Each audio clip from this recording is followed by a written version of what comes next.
हम लोग पढ़ेंगे electric dipole in a uniform electric field. एक समान वैद्युत क्षेत्र में एक इलेक्ट्रिक डाइपोल वैद्युत द्विध्रुव इलेक्ट्रिक डाइपोल रखा हुआ है।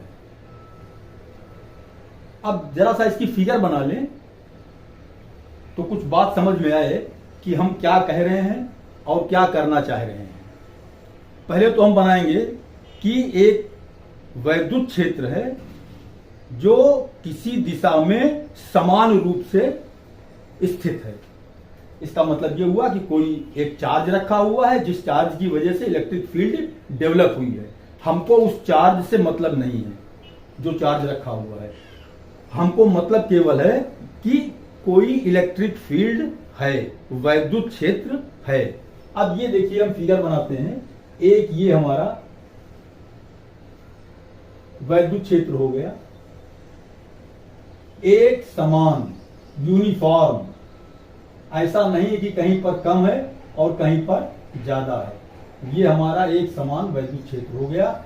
इसको हमने ई से डिनोट कर दिया। ये वैद्युत क्षेत्र है और वैद्युत क्षेत्र वेक्टर है, सदिश राशि है, कोई न कोई उसकी दिशा होगी। तो इसीलिए हमने इसकी दिशा बना दिया कि ये हमारा वैद्युत क्षेत्र इस दिशा में है जहां एरो बना हुआ है। इस वैद्युत क्षेत्र में, इस इलेक्ट्रिक फील्ड में एक इलेक्ट्रिक डाइपोल रखा हुआ है, वैद्युत द्विध्रुव रखा हुआ है, किसी भी स्थिति में है। तो हम ये मान लेते हैं कि पहले तो वैद्युत द्विध्रुव किसे कहते हैं? परिमाण में बराबर, प्रकृति में विपरीत, नेचर अलग, एक प्लस एक माइनस। अगर दोनों क्यू हैं, परिमाण दोनों को बराबर हो गया क्यू, लेकिन एक माइनस में है एक प्लस में है, पास पास रखे हुए हैं, तो इसको हम कहेंगे इलेक्ट्रिक डाइपोल या वैद्युत द्विध्रुव। अब वही चीज हमको यहां करना है। हमने ये मान लिया कि एक हमारा ये माइनस क्यू चार्ज है और एक हमारा ये प्लस क्यू चार्ज है। देखिए दोनों का परिमाण बराबर, जरा सा बड़ा लिख दे समझ में आ जाए। ये प्लस क्यू है और ये माइनस क्यू चार्ज है। इनके बीच की दूरी मान लिया हमने 2L है।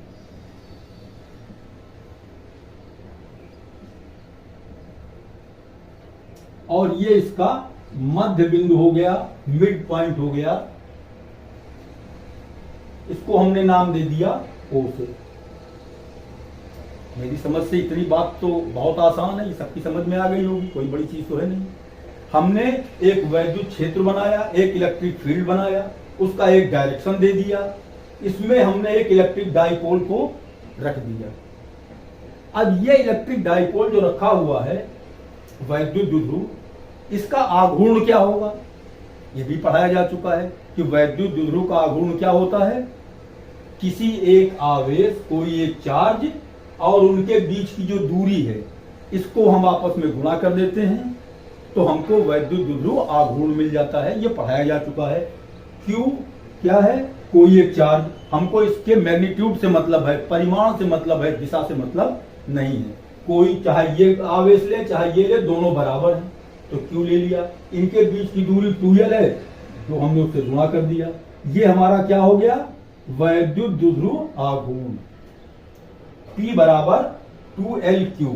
ये P जो है वैद्युत द्विध्रुव आघूर्ण, या इसी को हम द्विध्रुव आघूर्ण भी शॉर्ट में कह देते हैं, पूरा नहीं कहते, द्विध्रुव आघूर्ण। इसकी दिशा क्या होती है? माइनस चार्ज से प्लस चार्ज की ओर। ये जो माइनस क्यू रखा हुआ है इससे इस डायरेक्शन में प्लस क्यू की तरफ, इसका P का डायरेक्शन होगा। तो इसका मतलब ये हुआ कि P इस डायरेक्शन में है। भाई P का डायरेक्शन क्या है? माइनस क्यू से प्लस क्यू की तरफ, इस डायरेक्शन में है P। तो P जो है हमारा, चाहे हम ये कहें कि P का डायरेक्शन और चाहे ये कह दें कि वैद्युत द्विध्रुव के दोनों बिंदुओं को, दोनों बिंदु आवेशों को मिलाने वाली रेखा, या वैद्युत द्विध्रुव वैद्युत क्षेत्र में, इलेक्ट्रिक फील्ड में क्षेत्र से कुछ कोण बनाते हुए है, क्योंकि उसी दिशा में तो है नहीं जिस दिशा में, जैसे मान लीजिए हमारा इलेक्ट्रिक फील्ड इस डायरेक्शन में है, और अगर हम वैद्युत द्विध्रुव इसी डायरेक्शन में रख दें, -q + q, ये इसके बीच की दूरी हो गई 2l, तो ये क्या हो गया, P का डायरेक्शन भी यही होगा, माइनस चार्ज से प्लस चार्ज की तरफ, P का डायरेक्शन भी यही होगा। और ये हमारा वैद्युत क्षेत्र जो E है, इसका डायरेक्शन भी वही है। तो हम ये कहते हैं कि वैद्युत द्विध्रुव वैद्युत क्षेत्र में, इलेक्ट्रिक फील्ड में, इलेक्ट्रिक फील्ड के डायरेक्शन में रखा हुआ है। लेकिन अगर इसको हम घुमा दें ऐसे, जैसे इसमें रखा हुआ है देखिए, तो हमको ये कहना पड़ेगा कि ये वैद्युत द्विध्रुव वैद्युत क्षेत्र में कुछ कोण बना रहा है, वैद्युत क्षेत्र की दिशा में नहीं है। अब हमने मान लिया कि ये कोण इसका, देखिए ये जो लाइन है, इसके पैरेलल ये भी लाइन है, ये भी तो E का डायरेक्शन होगा भाई। बीच में हमने जो तमाम लाइनें नहीं जगह खाली है, वहां भी हम चाहे तो लाइन ऐसे खींच दें, पैरेलल लाइन, वो सब E का डायरेक्शन होगा। तो ये लाइन हमने जो खींच दिया, ये भी E का डायरेक्शन है। इसको हमने कह दिया कि ये थीटा कोण बना रहा है।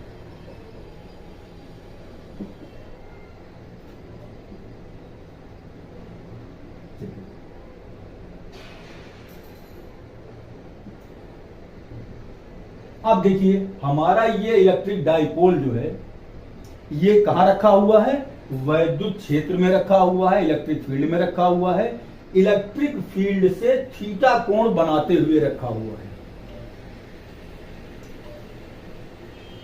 तो अब हमको इसी के बारे में थोड़ा सा डिस्कस करना है कि इसमें हो क्या रहा है। पहले तो देखिए ये +q चार्ज है, इस +q चार्ज पर फोर्स कितना लग रहा है, ये जो +q चार्ज है इस पर कितना फोर्स लग रहा है। हमने पढ़ा है कि वैद्युत क्षेत्र की तीव्रता E बराबर क्या होता है, F/q। वैद्युत क्षेत्र की तीव्रता, इंटेंसिटी ऑफ इलेक्ट्रिक फील्ड क्या होती है, F/q। ये पीछे वीडियो में हमने बनाया भी है और सब लोग जानते भी हैं कि E बराबर होता है F/q। तो Q को अगर हम इधर ले आए तो क्या हो जाएगा, ये EQ = F। फोर्स क्या होगा, E × Q, वैद्युत क्षेत्र की तीव्रता गुणे आवेश, E × Q। तो इसका मतलब ये जो हमारा यहाँ पर Q+ चार्ज है, इस पर फोर्स कितना है, फोर्स हो जाएगा EQ, वैद्युत क्षेत्र की तीव्रता E है, आवेश चार्ज वहां Q है, ये हमारा हो जाएगा इस पर लगने वाला फोर्स EQ। अब देखिए प्लस चार्ज जो है ये, तो इस पर फोर्स किधर लगेगा, हमेशा जिस तरफ वैद्युत क्षेत्र की तीव्रता है। जो E का डायरेक्शन है वही डायरेक्शन इस पर फोर्स का भी होगा, लेकिन जो ये -q चार्ज रखा हुआ है, इस पर फोर्स कितना होगा, इस पर भी फोर्स होगा E × Q, क्योंकि तीव्रता, वैद्युत क्षेत्र की तीव्रता यहाँ E है, आवेश यहाँ भी Q है, तो फोर्स तो वही होगा EQ, लेकिन उसका डायरेक्शन क्या होगा, इसके अगेंस्ट होगा, इसके विपरीत दिशा में होगा, वैद्युत क्षेत्र की तीव्रता के विपरीत दिशा में होगा ये EQ। और इसका डायरेक्शन, इसको हम कहेंगे माइनस में, ये विपरीत दिशा में हो गया। मेरी समझ से ये बात भी समझ में आ गई, कोई बहुत बड़ी चीज नहीं है। हमने एक इलेक्ट्रिक फील्ड बना दिया, उसमें हमने एक वैद्युत द्विध्रुव रख दिया, वो वैद्युत द्विध्रुव क्षेत्र से थीटा कोण बनाते हुए रखा हुआ है। तो +q और -q जो दोनों चार्जेस हैं, दोनों आवेश हैं, इन दोनों आवेशों पर बल कितना लगेगा, बल बराबर होता है E × Q। तो ये इस पर भी EQ हो गया, इस पर भी EQ हो गया। अंतर इतने है कि ये प्लस चार्ज है, तो इस पर जो फोर्स होगा उसका डायरेक्शन इंटेंसिटी, तीव्रता की दिशा में होगा। जो -q चार्ज है उस पर डायरेक्शन -q, वैद्युत क्षेत्र की तीव्रता E के विपरीत होगा। ये सब E का डायरेक्शन है, देखिए ये सब वैद्युत क्षेत्र की तीव्रता E है।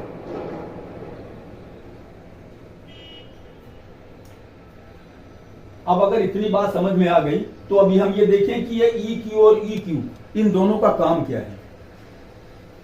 देखिए ये दोनों फोर्स जो लग रहे हैं, ये दोनों परिमाण में, मैग्नीट्यूड में बराबर हैं, इक्वल हैं, इक्वल इन मैग्नीट्यूड, परिमाण में बराबर हैं, और उनका डायरेक्शन अपोजिट है, विपरीत दिशा में लग रहे हैं। तो अगर दो बल लग रहे हैं और वो दोनों बल परिमाण में बराबर हैं और दिशाओं में विपरीत हैं, अलग अलग हैं, तो उनका परिणामी क्या होगा, रिजल्टेंट क्या होगा, उसका रिजल्ट क्या आएगा, 0। भाई 10 न्यूटन इधर लग रहा है, 10 न्यूटन इधर लग रहा है, इस पर भी 10 न्यूटन, इस पर भी 10 न्यूटन, लेकिन इस पर 10 न्यूटन इधर लग रहा है, इस पर 10 न्यूटन इधर लग रहा है, दोनों विपरीत दिशा में लग रहे हैं, तो परिणामी इसका क्या होगा, 0 होगा। प्लस क्यू चार्ज पर लगने वाला बल EQ तथा माइनस क्यू चार्ज पर लगने वाला बल माइनस EQ, ये दोनों बल परिमाण में बराबर हैं, अतः इनका परिणामी शून्य होगा। परिणामी शून्य, परिणामी 0 होने का मतलब क्या हो रहा है, भाई बल लग रहा है और परिणामी शून्य आ रहा है, इसका मतलब ये हुआ कि ये बल रेखीय बल हैं।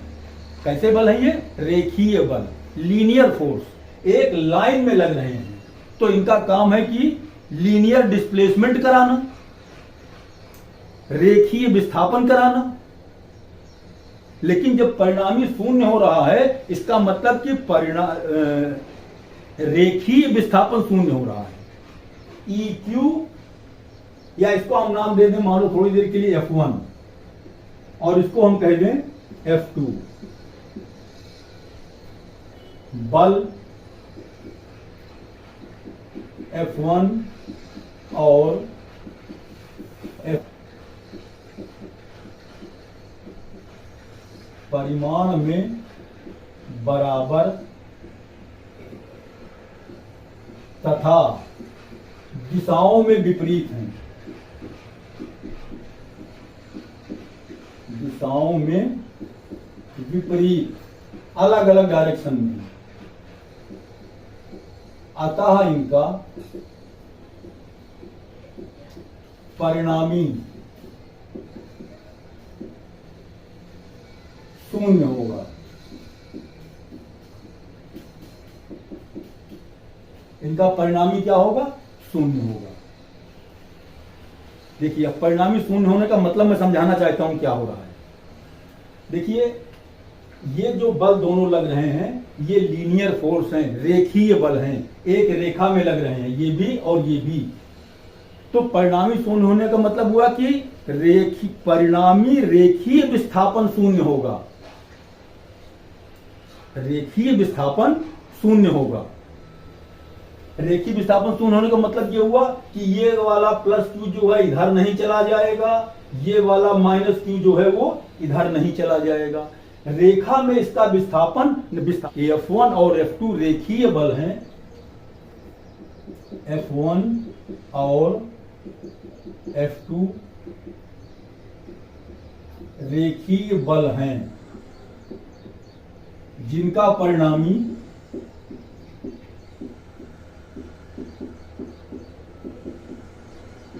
शून्य है, अतः रेखीय विस्थापन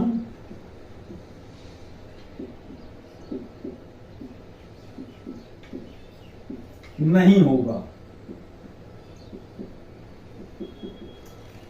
देखिए ये परिणामी शून्य है, इसका मतलब इनका रेखीय विस्थापन नहीं होगा। रेखीय विस्थापन ना होने का मतलब ये हुआ कि ये माइनस चार्ज जो है ये इस दिशा में लगने वाले बल के कारण इधर नहीं आएगा, ये प्लस क्यू जो है ये F1 बल EQ बल लगने के कारण इस दिशा में नहीं जाएगा, रेखीय विस्थापन नहीं होगा। तो होगा क्या उसके बारे में जानिए। ये जब कभी दो बल आपस में बराबर हों, ध्यान से समझिएगा इसको, जब कभी दो बल परिमाण में बराबर हों, दिशाओं में विपरीत हों और एक दूसरे के समांतर हों, जब कभी दो बल परिमाण में बराबर, परिमाण माने मैग्नीट्यूड, परिमाण में बराबर, दिशाओं में विपरीत,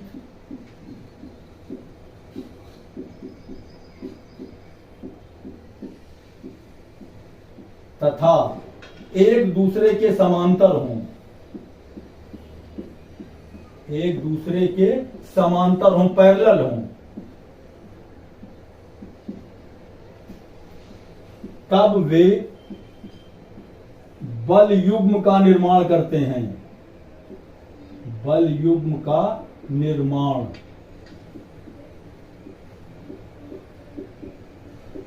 क्या बनता है? बल युग्म, बलों का एक ऐसा जोड़ा। ये बल युग्म करेगा क्या? ये इसको वैद्युत क्षेत्र में लाने का प्रयास करेगा, पूरी कोशिश करेगा कि ये जो वैद्युत क्षेत्र से थीटा कोण बनाते हुए ऐसे रखा हुआ है, ये वैद्युत क्षेत्र की दिशा में हो जाए। मतलब P का डायरेक्शन, P मीन्स द्विध्रुव आघूर्ण। P का डायरेक्शन अभी क्या है? -q से +q क्यों? P का डायरेक्शन, P द्विध्रुव आघूर्ण P बराबर 2Lq, उसका डायरेक्शन क्या है? -q से +q की तरफ है। ये जो वैद्युत, ये जो बल युग्म बन रहा है, जो परिमाण में बराबर, दिशाओं में विपरीत और एक दूसरे के समांतर हैं, ये बल युग्म निर्माण करते हैं। और इसका काम क्या है कि ये उस P के डायरेक्शन को या वैद्युत द्विध्रुव के डायरेक्शन को वैद्युत क्षेत्र की दिशा में ले आए, सीधे सीधे इस तरह ले आए, इसको संरेखी कर देंगे। ये काम इनका रहेगा। तो हम जरा निकाल लें कि बल युग्म का आघूर्ण क्या होगा, जो ये बल युग्म बना रहे हैं। अतः बल युग्म का आघूर्ण, अतः बल युग्म का आघूर्ण, इसको हम टाउ से लिखते हैं, टाउ। बल युग्म का आघूर्ण क्या होगा?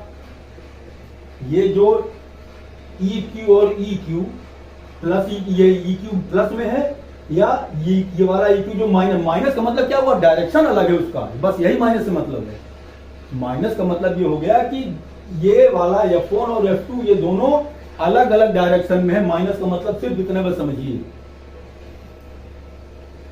तो ये दोनों जो बल युग्म बना रहे हैं, इस बल युग्म का आघूर्ण क्या होगा, यही हमको यहां पर निकालना है। बल युग्म का आघूर्ण होगा बल और उनके बीच की दूरी,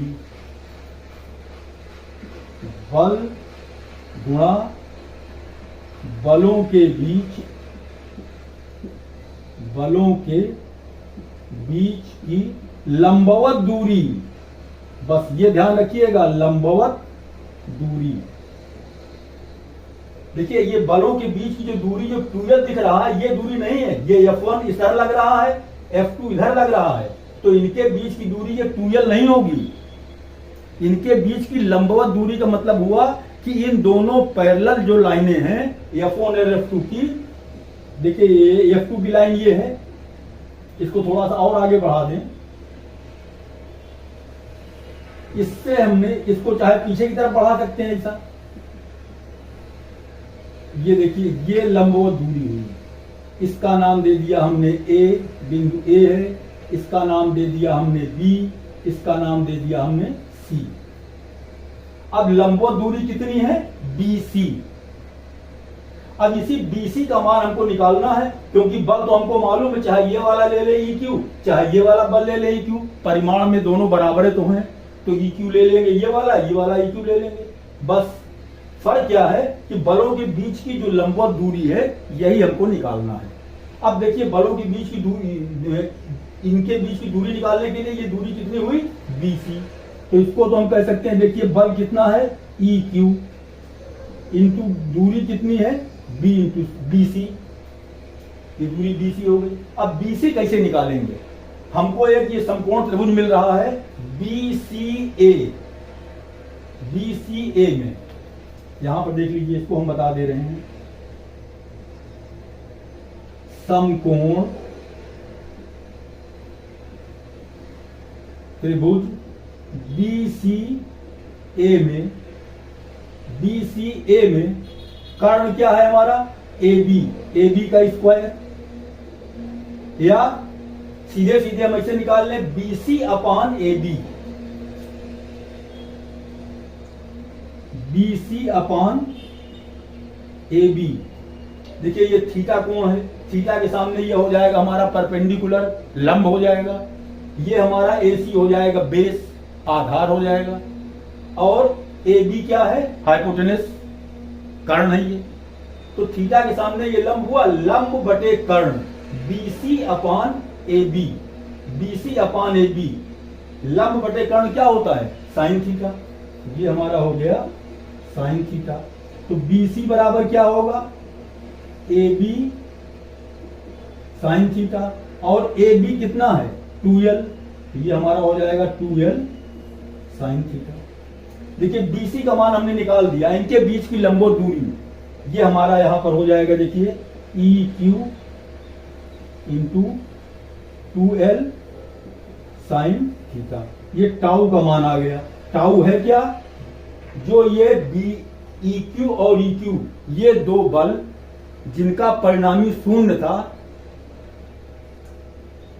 लेकिन चूंकि ये दोनों बल परिमाण में बराबर हैं, दिशाओं में विपरीत हैं और एक दूसरे के समांतर हैं, तो ये एक बल युग्म का निर्माण करते हैं, जिसके कारण इस वैद्युत द्विध्रुव में इतने के बराबर ही एक प्रत्यानयन बल उत्पन्न होता है। वो प्रत्यानयन बल क्या करता है, इस वैद्युत द्विध्रुव को वैद्युत क्षेत्र में लाने का प्रयास करता है।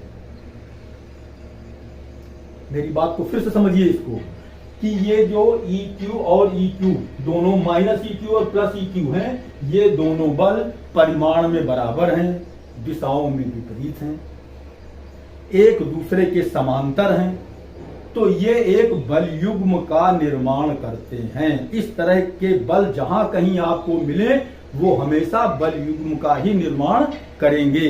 युग्म माने होता है जोड़ा, बलों का जोड़ा। इस तरीके के बल युग्म का निर्माण करते हैं। इस बल युग्म के कारण इस वैद्युत द्विध्रुव में एक प्रत्यानयन बल डेवलप होता है, उत्पन्न होता है। उसका काम क्या है, वो इस वैद्युत द्विध्रुव को वैद्युत क्षेत्र में लाने का प्रयत्न करता है। अब उसी प्रत्यानयन बल युग्म का हमने ये आघूर्ण निकाल लिया, टाउ बराबर EQ 2L साइन थीटा। इसको देखो हम कह सकते हैं, E अगर ऐसे लिखा रहेगा तो ये Q और 2L मिलके क्या हो जाएगा, P, ये हमारा हो जाएगा EP साइन थीटा। टाउ बल युग्म का आघूर्ण बराबर होगा EP साइन थीटा। बस यही फार्मूला इसमें हमको प्रूव करना था। E क्या है, वैद्युत क्षेत्र की तीव्रता है। P क्या है, ये जो वैद्युत द्विध्रुव है इसका आघूर्ण है। थीटा वैद्युत द्विध्रुव वैद्युत क्षेत्र में क्षेत्र से जितना कोण बना रहा है वो थीटा का मान हो गया। अब देखिए यहां पर एक चीज और समझ सकते हैं कि थीटा का मान अगर 0 हो जाए तो क्या होगा। भाई थीटा का मान अगर 0 हो जाएगा तो अगर थीटा का मान 0 हो जाएगा तो ये वैद्युत द्विध्रुव हमारा क्या हो जाएगा, वैद्युत क्षेत्र में आ जाएगा, ये इस डायरेक्शन में हो जाएगा। यदि थीटा बराबर 0 हो, यदि थीटा बराबर 0, थीटा बराबर 0 का मतलब हुआ कि वैद्युत द्विध्रुव वैद्युत क्षेत्र की दिशा में रखा हुआ है। P का डायरेक्शन E के डायरेक्शन के उसी दिशा में है, P उसी दिशा में है जिस दिशा में E है, दोनों का डायरेक्शन सेम है P और E का। क्योंकि P का डायरेक्शन फिर मैं बता दे रहा हूं क्या है, -Q से +Q की तरफ P का डायरेक्शन ये है। तो P का डायरेक्शन और E का डायरेक्शन, E का डायरेक्शन ये है, P का डायरेक्शन ये है, तो P और E के बीच का कोण कितना है, थीटा है। अगर ये हमारा पैरेलल हो जाए तो P का डायरेक्शन क्या होगा, -Q से +Q की ओर P का डायरेक्शन ये हो जाएगा, E का डायरेक्शन भी यही हो जाएगा, दोनों सेम डायरेक्शन में होंगे। तो अगर थीटा बराबर 0 हो जाएगा तब बल युग्म का आघूर्ण टाउ बराबर क्या होगा, EP। भाई थीटा का मान अगर 0 लिखेंगे, सॉरी ये हमारा टाउ क्या हो जाएगा, 0 हो जाएगा। क्यों, क्योंकि थीटा का मान जब 0 लिखेंगे तो साइन 0 का मान 0 हो जाएगा, तो ये पूरा 0 हो जाएगा, तो टाउ बराबर क्या होगा, 0। यदि थीटा बराबर 90 एंगल हो तब क्या होगा, थीटा बराबर अगर 90 अंश हो, थीटा 90 का मतलब क्या हुआ कि ये हमारा जो वैद्युत द्विध्रुव ऐसे रखा हुआ है ये इस तरीके से हो जाए, लंबवत हो जाए, ई के परपेंडिकुलर हो जाए। तो थीटा बराबर 90 लिख देंगे हम, तो टाउ बराबर क्या होगा, ई पी साइन 90, और साइन 90 का मान कितना होता है 1, तो ये हमारा हो जाएगा ई पी। ये न्यूमेरिकल में इनकी जरूरत पड़ सकती है आपको। ई टाउ बराबर क्या होगा ई पी, ये मैक्सिमम होगा, अधिकतम। इसको हम कह सकते हैं टाउ मैक्सिमम।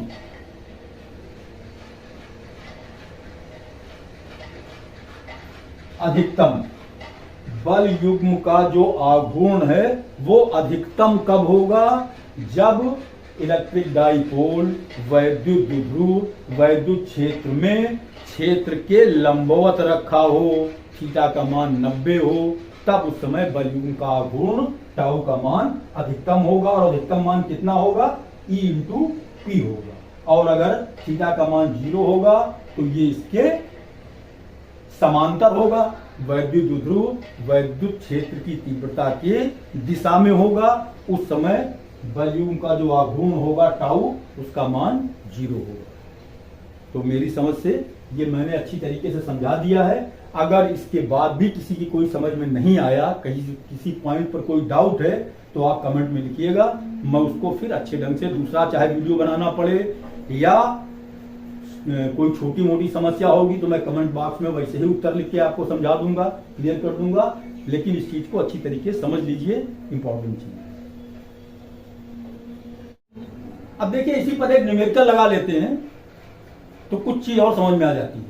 कह रहा है कि एक विद्युत द्विध्रुव जिसका द्विध्रुव आघूर्ण 4×9 कूलाम मीटर है, एक समान विद्युत क्षेत्र के सापेक्ष 30 अंश के कोण पर है। विद्युत क्षेत्र 5×4 न्यूटन प्रति कूलाम है। विद्युत द्विध्रुव का बल आघूर्ण ज्ञात कीजिए। सवाल को समझिए पहले। कह रहा है कि एक विद्युत द्विध्रुव, एक इलेक्ट्रिक डाइपोल जिसका द्विध्रुव आघूर्ण, वैद्युत द्विध्रुव का आघूर्ण दिया गया है 4×9। ये क्या चीज है बताइए।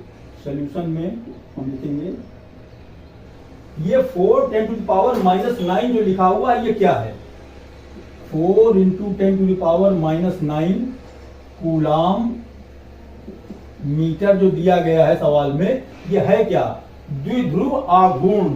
और द्विध्रुव आघूर्ण को हम किससे लिखते हैं, P से। किसी वैद्युत द्विध्रुव के आघूर्ण को हम लिखते हैं P से। और वही ये समझना है कि हमको ये जो दिया गया है ये है क्या चीज दी गई है, P। ये P का मान दिया गया है। एक समान विद्युत क्षेत्र के सापेक्ष 30 अंश के कोण पर है। कोण कितना दिया गया है, थीटा का मान 30 अंश। वैद्युत क्षेत्र दिया गया है 4×E, 5×4। वैद्युत क्षेत्र में विद्युत क्षेत्र की तीव्रता E का मान दिया गया है। ये तो हमको सब समझना पड़ेगा कि सवाल में जो दिया गया है वो है क्या, 5×10⁴ न्यूटन प्रति कूलाम। और हमको निकालना क्या है, आघूर्ण। कया द्विध्रुव का बल आघूर्ण ज्ञात कीजिए। अभी आपने फार्मूला जो डिराइव किया है वो क्या है, टाउ बराबर कितना आया था, ई पी साइन थीटा। ई का मान क्या होगा, ये दिया गया है 5×10⁴ इंटू पी का मान क्या होगा, 4×10⁻⁹ पी का मान ये दिया गया है। कोण दिया गया है 30 अंश, तो साइन 30 हो जाएगा, साइन 30। देखो 5 का 4 से गुणा करेंगे आएगा 20, 10 के ऊपर घात, ये -9 है और ये +4 है, घात 4 है। गुणे साइन 30 का मान होता है 1/2, 2 से ये कट जाएगा 10। ये हमारा आ गया 10×10⁻⁻9 +4, तो आएगा -5। अब 10 का जब इससे गुणा करेंगे पावर 1 है, तो ये हो जाएगा 10 टू द पावर -5 प्लस 1, या हम कह सकते हैं 10 टू द पावर माइनस। देखिए इसकी यूनिट क्या होगी, न्यूटन मीटर। या